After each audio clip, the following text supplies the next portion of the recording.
October 8th, 2015, Bloodlines.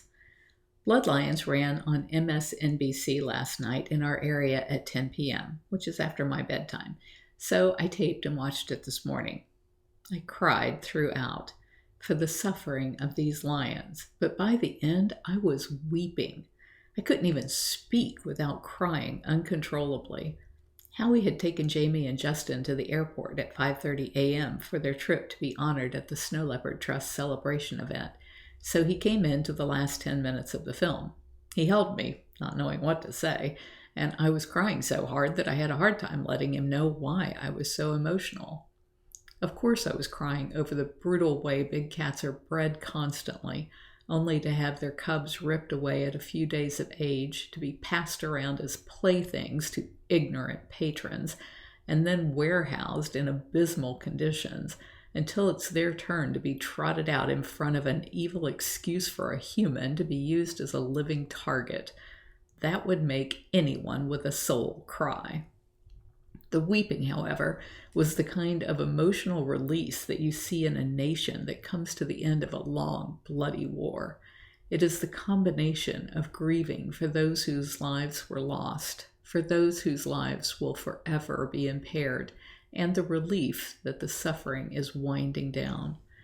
When Howie first came to help at the sanctuary in 2003, he began working on ways for big cat rescue to become financially self-sustaining so that I, and later he, could work on the issues that will end the abuse. This was the first year the sanctuary broke even, which meant I could divert some of the time I spent growing our real estate business to support the cats into ending the abuse at its root. In 2003, the root cause of so much abuse appeared to be breeding cubs to be used in canned hunts. I'd seen such a situation in Texas 6 or 7 years prior, where a legal hunting ranch for discarded zoo hoofstock also had rows of cages of big cats. The cages were tiny jail cells where the cats paced and frothed at the mouth. I asked the owner why he had them, and he gave me a sinister smile and said, "They are my pets."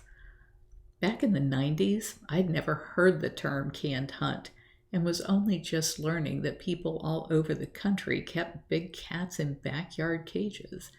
I didn't like what was being done to the zoo hoofstock, but I had my own worries in making sure we had eliminated the use of wild cats on fur farms in the U.S.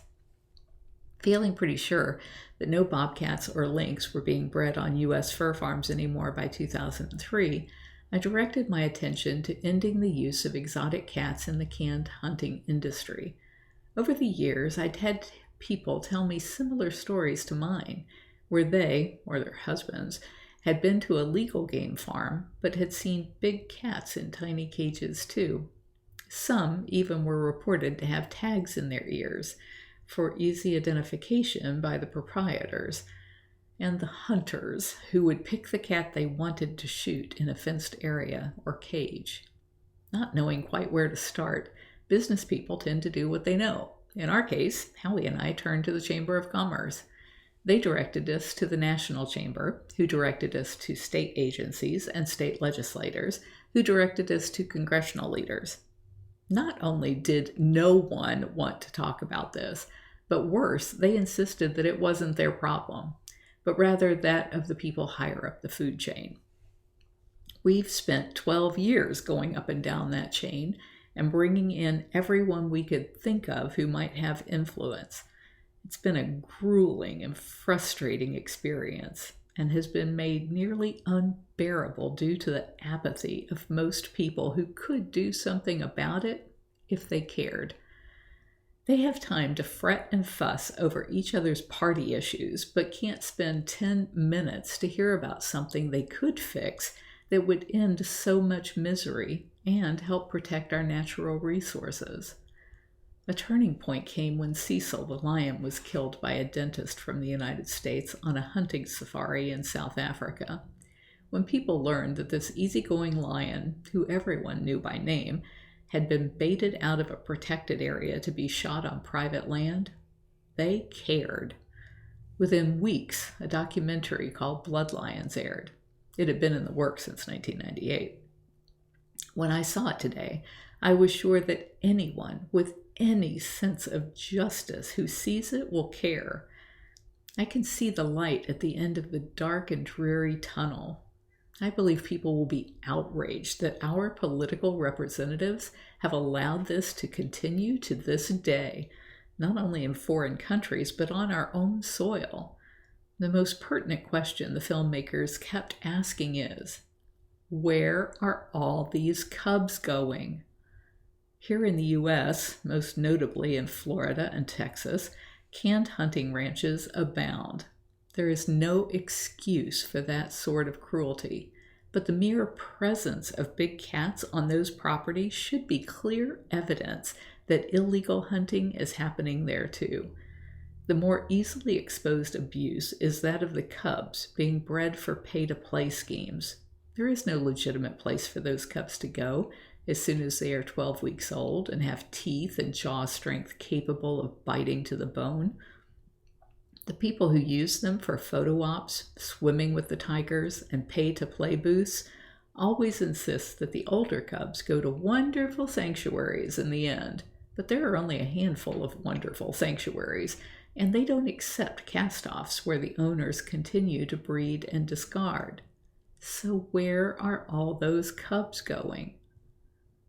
In Bloodlines, they discovered that all of the places in Africa that say they send their cubs back to the wild or to sanctuaries or to non-kill parks were lying.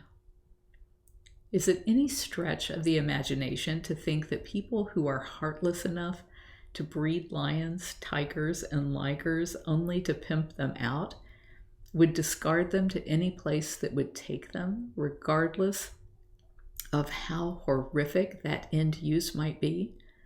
The breeders and dealers are the only ones proclaiming, even more loudly than our government, that where these big cats end up isn't their problem. I think our politicians and our federal and state agencies are about to find out that people do care, and they will be expected to turn their backs on the donations and kickbacks offered by the hunters and exploiters. Perhaps one of the biggest forms of relief came from the exposure of the fact that none of the places that allow a person to have contact with an exotic cat or their cubs are part of the solution, and rather that they are all part of the problem. So many young men and women have been duped into supporting these canned hunts by bottle feeding baby lions, tigers, and ligers, or by keeping them accustomed to people so that they are later easy targets. No one who really loves animals would ever be a part of these schemes. I believe Bloodlines will drastically reduce the income generated by the paying public to have such experiences and will eliminate the free labor. Would I be asking too much to hope that all of those people who are now educated by Bloodlines will become outspoken advocates to end the entire canned hunting industry? We can end it in our country. We can't be taken seriously by other countries until we clean up our own mess. We could start by ending the private possession of wildcats. There is a bill before Congress right now that will do that. Ask your member of Congress to champion the Big Cat Public Safety Act. I gave the bill number, but I'm not going to give it again because it's not the right one now, because we're 6 years later still trying to get this bill passed. One URL that does still work and will help you today to make the call of the wild to ask your member of Congress to co-sponsor the Big Cat Public Safety Act is at bigcatact.com. Thank you.